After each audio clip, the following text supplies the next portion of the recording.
And hello everybody, and welcome to the 5th chase race of the Snickers Cup Series. If you're wondering why this is a black screen, well, Fraps actually had a fail at the very beginning of the race.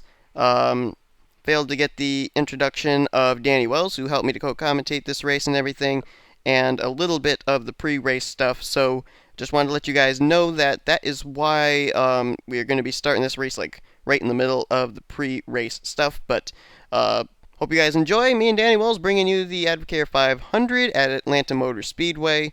Here comes where Fraps actually decided to record. Me, I would rather stay up in the front because maybe that's just where I like to be, but who knows? I'm not a chaser, so I wouldn't know. Alright, we're getting ready to get these cars rolling off. They'll complete a couple pace laps. While they do that, we will show you the starting lineup for today's race here in the Advocare 500. So here's a look at your starting grid. Chasers peppered all through this field, and we'll be right back for the green flag.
Ready to go under the green flag. 33 laps of racing. There's always the possibility of pit stops coming into play, so we'll have to see if anybody tries to roll the dice and play out a little bit of pit strategy as the green flag is out.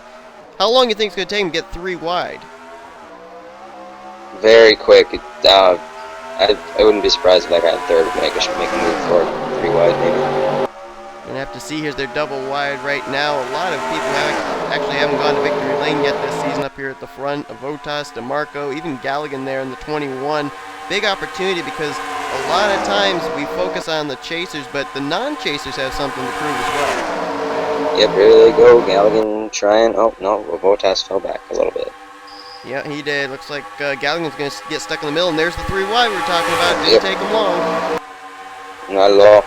Eric Burton down to the inside line there. Ralph Mason Ralph Mason, yep. Right behind him. And kind of interesting, too, you got Mason, and then you got the 47, Richard Johnson, that 47 going to be a teammate to the 87 next season. So I wonder if even here nearing the end of Season 5, if drivers are already sizing up rides that they know are going to be either teammates or drivers that they know are going to be teammates in Season 6.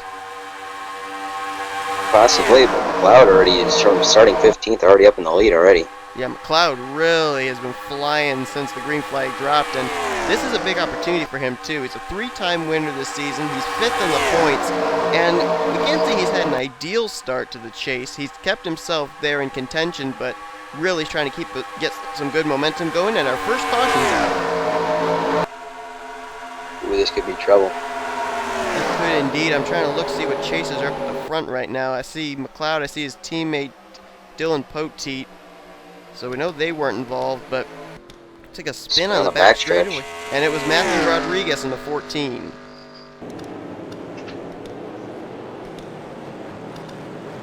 And I don't know what's going on back here with Madison Sieber and Jacob Lawler. And Matt Rudd just ran to the back of Lawler. Maybe a little bit of contact between those 3. It could have very well been. You might be correct on that. Matt Rudd, apparently, either he didn't see the 15 was slowed down, or that was some payback. We're going to find out. Looks like Matthew Rodriguez may have been the reason the caution came out, but he may have gotten a little help. Oh, wait, actually, we aren't going to go to replay. They're making some pit stops here. Surprisingly, on lap 5. Yeah, so maybe some strategy being played out here. They might short pit. I see a few taking tires, and it looks like Dylan Poteet is going to be the quickest one. He's going to get off first. I wonder if he took tires or just fuel only. I'm not sure either. I didn't see. He may have gone with 2, but if he did, it was a really quick pit stop. Yeah, he came in like second or something like that.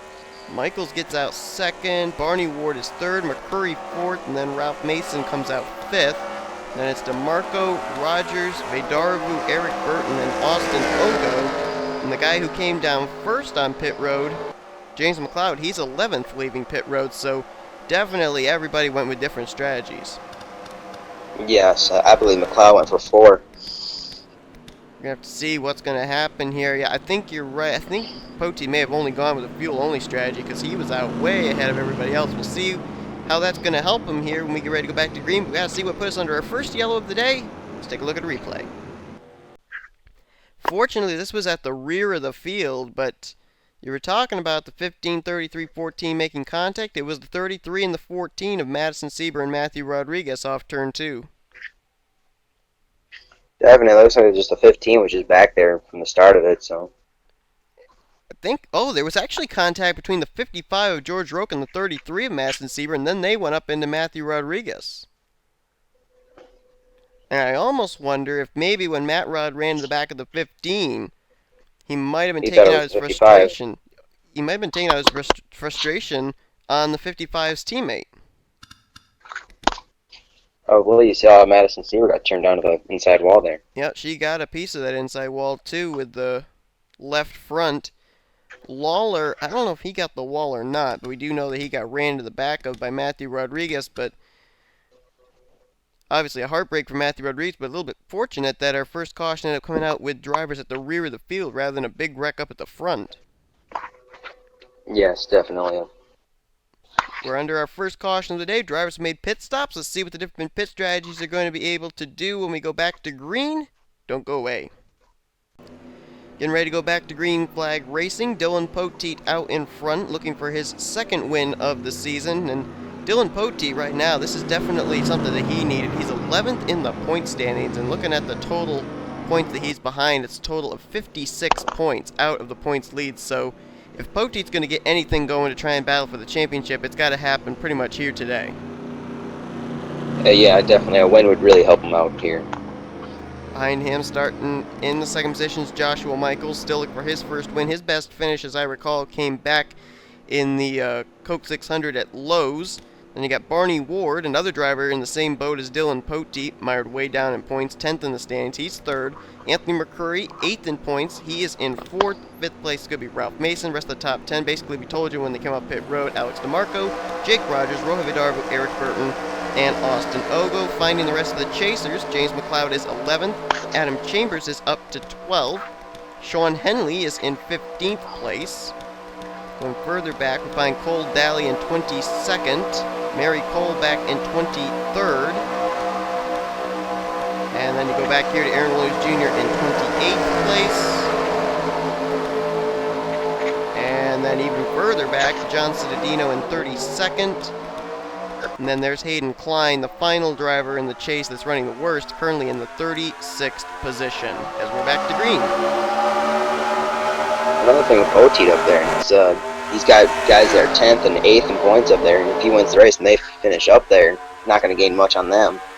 That's a good point, and I don't think we had anybody DNF from that incident. No, we didn't. So the more drivers, especially chasers, that stay on track, the harder it's going to be, as you said, for Poteet, Barney Ward, Mary Cole to make up any ground for the championship. Definitely. You can see McCurry going for second underneath Ward. You got also a thing here. I guess these guys, even if other drivers... Oh, whoa, they really wrecked back there. Oh, my goodness. McLeod's in that. There's like about 3 or 4 cars went up into the wall out of turn 2. As McCurry goes the inside of Poteet for the lead at the line. Poteet still barely keeps it. But you said McLeod was in it. Derek Reed's gotten involved. McLeod. George Roque. Oh, and look at the cars lined up on pit road. Ralph Mason, Matt Rod is in that. There's Lawler. Trying to make out the others. I think I see Eric Burton, Madison Sieber, John Cittadino, Danny Wells. I think that's Kyle Sosnowski there too. I can't tell. Oh, Hayden Klein, another chaser involved. This is that big wreck you were talking about. It is, no doubt about it, and that was in the middle of the pack too. And what kind of strategy is this? Everybody else is coming down pit road, but one driver is staying out, and that's Adam Chambers. He's the only guy staying out right now. Get that track position, get a lap led. Certainly could help him out. I guess he's gambling on the fact that maybe we'd get a quick caution after the green came out so we can make a pit stop, because I think if things went into a long green flag run, he'd be in big, big trouble. Definitely. But a big wreck takes place, putting us under our second caution of the day. We'll take a look and see what happened.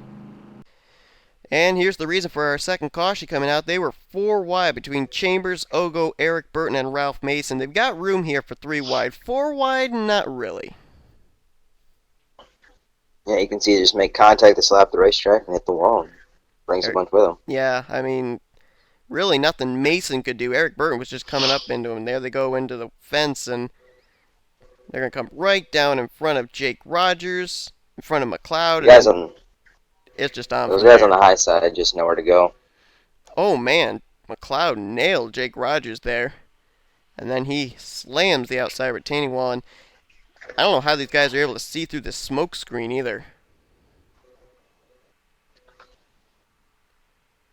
No, not at all. And Jake Rogers going to come down into traffic. Oh, and then, oh boy, everybody just plowed in there. Citadino plows into Eric Burton. Oh, Ralph Mason got nailed by Danny Wells, goes flipping over, and Rogers flips too. He got hit by somebody there. I can't see who that is. Don't think it was Trent Whitney. Oh, that was Derek Reed in the 13. Ah. Arrow down the back straight away. Citadino got jacked up by Matt Rod. Hayden Klein's in the middle of that, and oh my goodness, look at the barrel roll the 93's taking. Black smoke erupting from the hood of that race car. And that's 98 car got through it. That's a lot of damaged race car. 16, Jordan Davis, he got a piece of it. That's, I would say, about half the field right there. That was a lot of drivers that got pieces of that, and 2 drivers that came in the chase. 2 rookies, too, Hayden Klein and John Citadino, 3rd and 4th in points involved in this, and both those drivers received heavy-duty damage to their cars. They may be DNFing already this early on in today's event, so this could be a big changer in as far as what the chase is going to look like heading into next week. It's going to help Poteet and Ward a little bit. That's true, yeah, and Adam Chambers, too, because he stayed out, as we know, and he came in 9th in points, so big opportunity for those drivers who were able to get through. We're going to have to see if Adam Chambers' strategy may be some foolishness, or if it actually is going to work out for him, as we're going to head back to the green flag. Getting ready to go back under the green flag. It'll be on lap 14 of 33. That should give us a total of 20 to go when the green flag comes back out. One driver lined up on the inside line a lap down.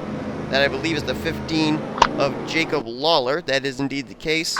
Drivers out after this incident took place are as follows: Jake Cole, George Roque, Derek Reed, also Eric Burton, Hayden Klein, Madison Siebert, Danny Wells, John Citadino, Jake Rogers, Ralph Mason, and Matthew Rodriguez. So, as we said, those 2 rookie chase contenders out of the race, and they came in 3rd and 4th in points. So, not only could this mean something big for drivers like Dylan Poteet, Barney Ward, Adam Chambers, but it could mean something as well for drivers like Sean Henley and Cole Daly, who are 1st and 2nd in points, to be able to open up a little bit more of a gap on the rest of the field. Definitely. It depends on where they end up, and still got a long way to go. They could get something to do. Take a look at the way they're going to restart here. Chambers was the only driver not to pit. He's going to be the leader. Anthony McCurry is in 2nd. 3rd place, Alex DeMarco. 4th place is Barney Ward. And rounding out the top 5 is Rohit Vidarwith, and it's Joshua Michaels, Austin Ogo, Dylan Poteet back in 8th now. Emilio Navarrete is in 9th. And 10th place is going to be Sean Galligan. Pretty good showing so far here for the Everham boys. 1st and 3rd on this restart. That 15 is going to be an issue for somebody. Well, everybody, at least in the top 6, have cleared. It looks like the top 10 have now cleared him. That Richard Johnson got held up? I think he might have. But fortunately, it was only 1 car down there, so maybe they were able to make short work of him. There he is, Richard Johnson, Danica Shirley. They're just now getting by, and now Jeffrey Buckeye is getting held up behind the 15. Let's jump back there, see how these other guys are doing, getting by. Oh, they're 3 wide back here trying to get around him. And look at some of the drivers. Look at some of the drivers that are back Henley's here. in there. Yeah, Henley's there. Henley's Aaron in Williams there. Jr. is there. That's some chasers getting held up there.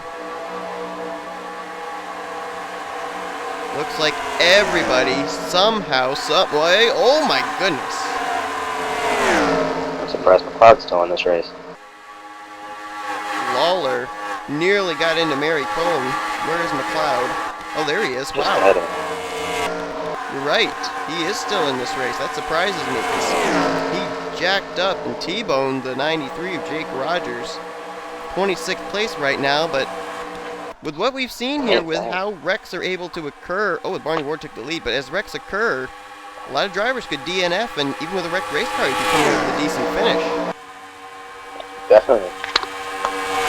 Barney Ward is going to be the leader now, but here comes to the inside Alex DeMarco.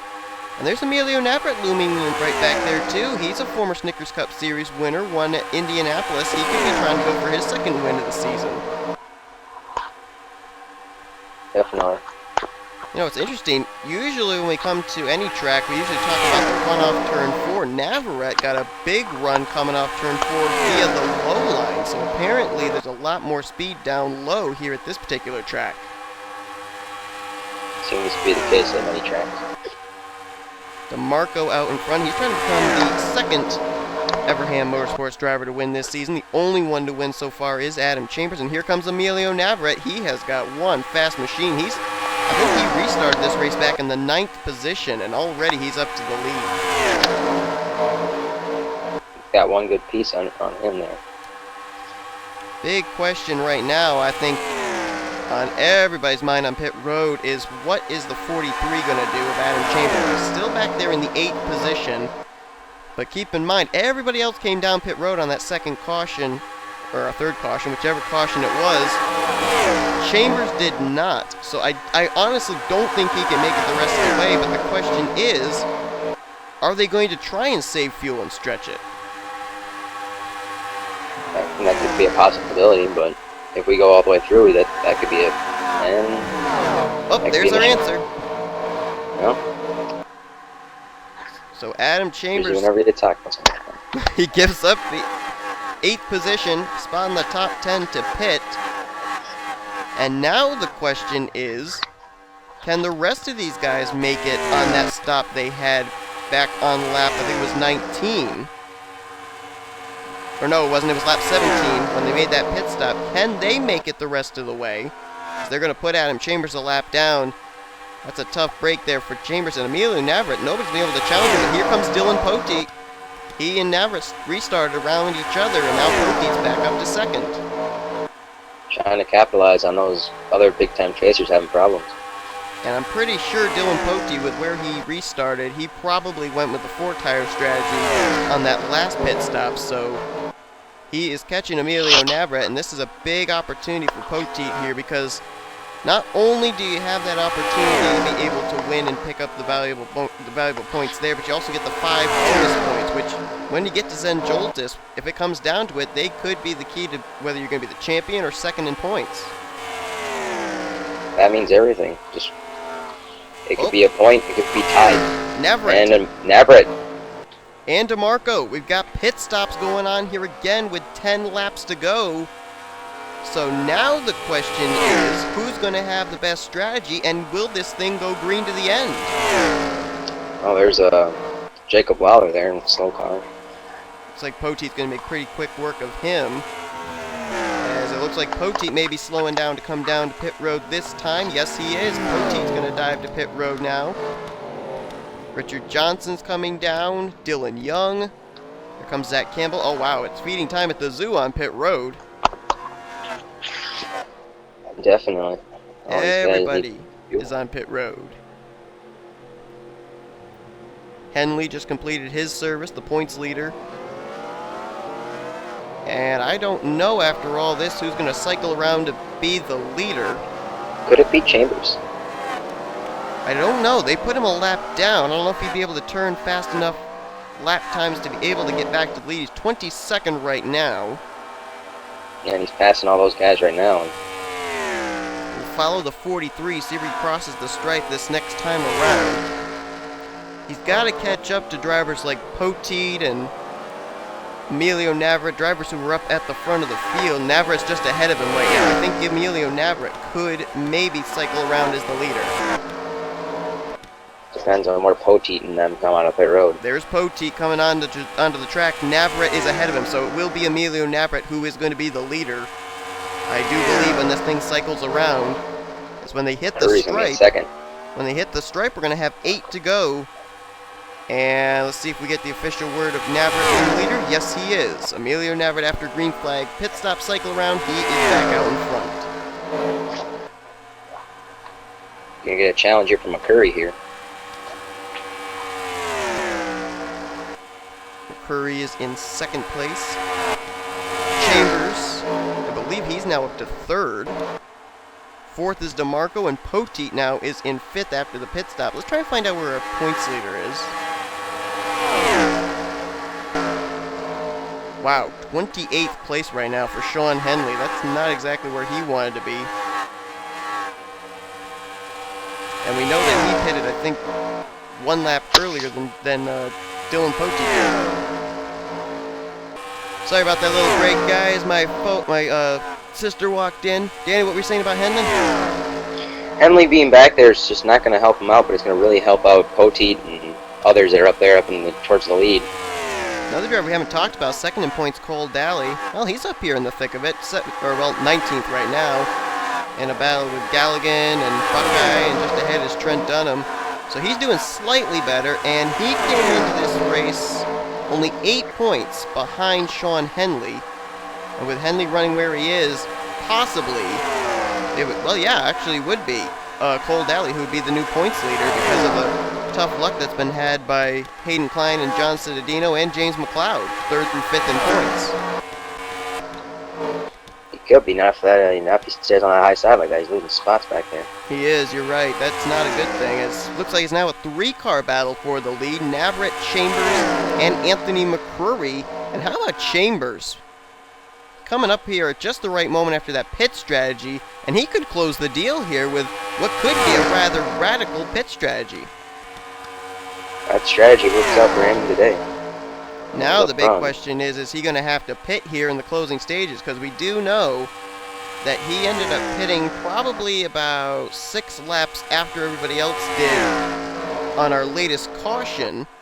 Everybody made their pit stop somewhere around lap 28, so it's going to be really, really close for Adam Chambers as far as fuel goes. Got 3 laps to try and make it around.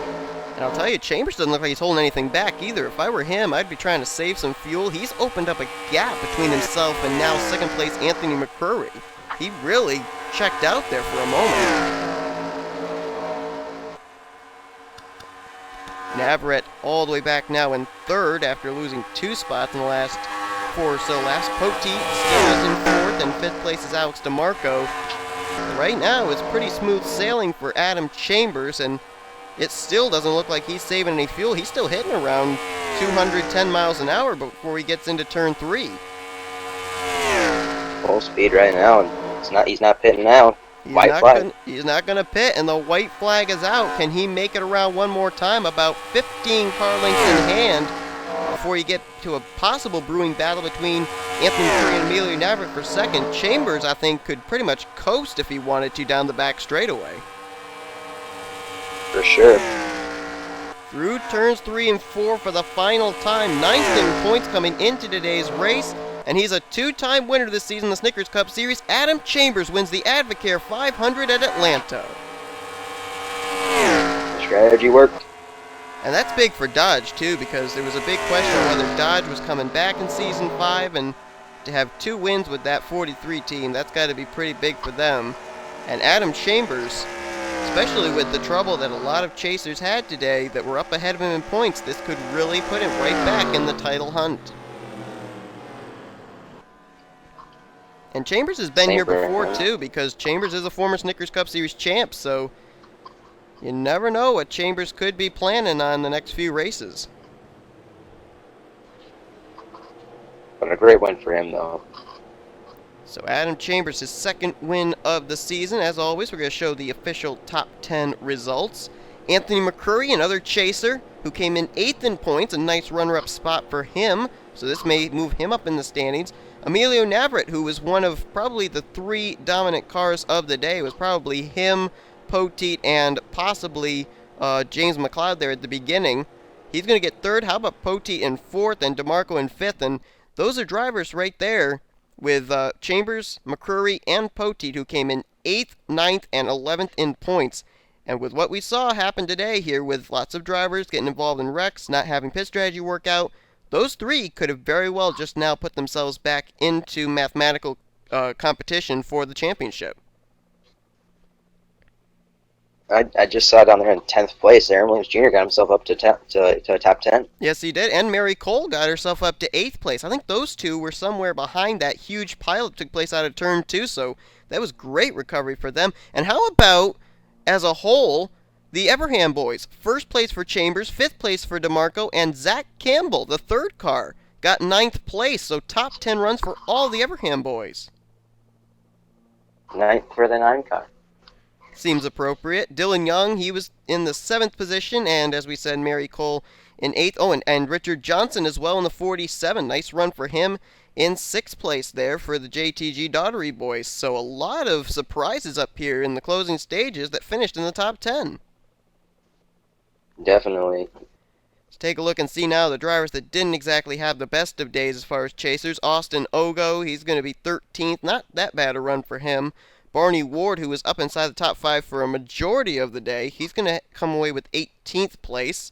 Cole Daly, who I believe is... I don't think so. He's not. He's not, because he finishes 22nd, only 5 spots ahead of Henley, who finishes 27th. Henley somehow is still going to keep the points lead.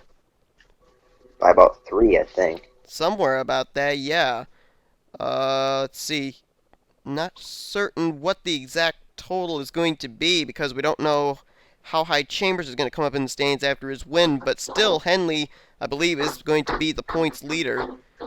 James McLeod, even after he got involved in all that wreck, still a 30th place finish. Not good, but when you got a wrecked race car, top 30 is actually a pretty good finish.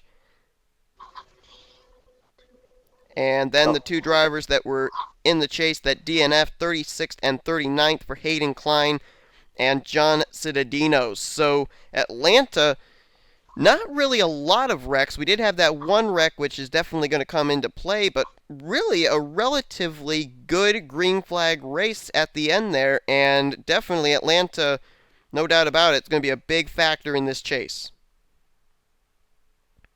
Pit strategy came out to work for Adam Chambers, and he gets his victory, and he's going to move himself up in the points. All right, well, this race is officially in the books, and our weekend in Atlanta is officially in the books. Danny, I want to thank you for joining me for this race. Thank you for having me. This was a great time. We finally actually got to do a full one, too, because I ended up having to back out at Indianapolis last season, so it was great to have a full race here. Be sure to subscribe to Danny Wells' channel, guys, Harvick Fan 767. The link to his channel is in the description. Also, like this video if you enjoyed today's race. Subscribe to become part of the crew today. Here comes your official finisher results, overall point standings, rookie points, and chase points heading into next week when we go to our final road course stop of Lime Rock for Trucks, Mobile, and Snickers Cup Series action. So here comes the rest of the stuff for the video. And once again, hope you guys enjoyed this race, and a big thanks to Danny for joining me, as you've been watching back with the NNSCRA Offline Racing at its best.